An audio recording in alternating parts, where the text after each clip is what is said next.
আসসালামু আলাইকুম রহমাতুল্লাহ।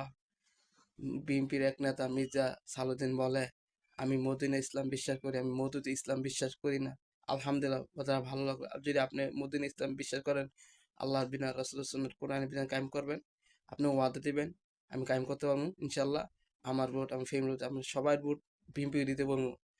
আর যদি ওয়াদা খেলাপ করেন, হয় যে হাসিনা তো এই সেম ওয়াদা দিয়েছিল, আমি মদিনা ইসলাম সালাম বাংলাদেশ পারে না। আলেমরা অত্যাচার করছে, মানুষের জুলুম করছে, অধিকার কেড়ে নিছে। তার নেতার গুজব কথা শুনে মানুষের অত্যাচার, আলেমরা অত্যাচার থাকতে পারে না। মিথ্যা আশা দিবেন না, আর জনগণ অত্যাচার এই ভুল ধারণা কথা শুনবেন না। এই যে আপনার বলেন জামাত মদুদি অনুসারী, জামাতের কয়টা আলেম আর কয়টা যে নেতারা মদুদি ইসলাম বিশ্বাস করে?